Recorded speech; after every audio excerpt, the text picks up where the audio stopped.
আজ নবদ্বীপের স্বরূপগঞ্জ ঘাটে সাংসদ ও রাজ্য সহসভাপতি শ্রী জগন্নাথ সরকারের উপস্থিতিতে বৃহৎ সংখ্যক তৃণমূল সমর্থক বিজেপিতে যোগদান করলেন।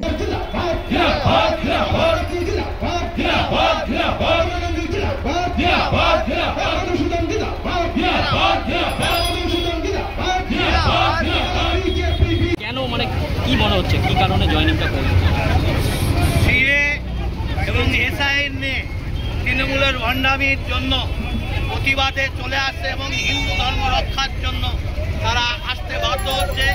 তাদের বক্তব্য যেভাবে বাংলাদেশ বানানোর চেষ্টা চলছে, জয় বাংলা স্লোগান চলছে এবং যেভাবে বিভিন্ন দিকে দিকে হিন্দু নিধন যজ্ঞ চলছে, পুলিশ কিছুই করছে না, লাঠিচার্জ করছে না, মুর্শিদাবাদের গ্রামের পর গ্রাম থাকা হয়েছে, মালদা, দক্ষিণ চব্বিশ পরগনা বিপজ্জনক পরিস্থিতি, কলকাতা প্রায় বেদখল হয়ে গেছে।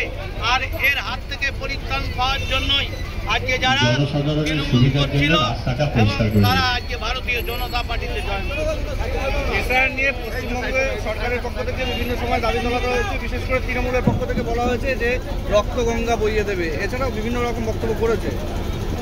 এখন সেই দলেরই মুখপাত্র কুণাল ঘোষ বাবা বাঁচা তোরা কিছু করিস না বলছে, ভয় পেয়ে গেছে। অর্থাৎ অভিষেকের তরপানিও নেই, দিদির আর গরম দেওয়া নেই, থেমে যাচ্ছে। এখন দিদির অধীনে ছত্রছায়ায় যার চাকরি করত অনেকেরই 2002 সালের লিস্টে নাম নেই, তারা এখন সিএ করার জন্য দৌড়াদৌড়ি করছে আমাদের কাছে এসে।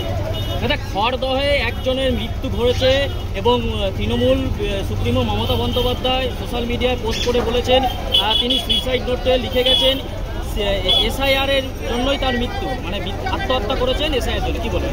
মমতা ব্যানার্জি যতই চেষ্টা করছেন না কেন এই সব ভণ্ডামি করে মানুষকে বোঝানো যাবে না। এসআইআর এর মৃত্যু হয়েছে, উনি কি বড় ডাক্তার প্রমাণ করে দিয়েছে এসআইআর এর মৃত্যু হয়েছে। ভণ্ডামির একটা জায়গা আছে, ওনার কথা আর খাবে না।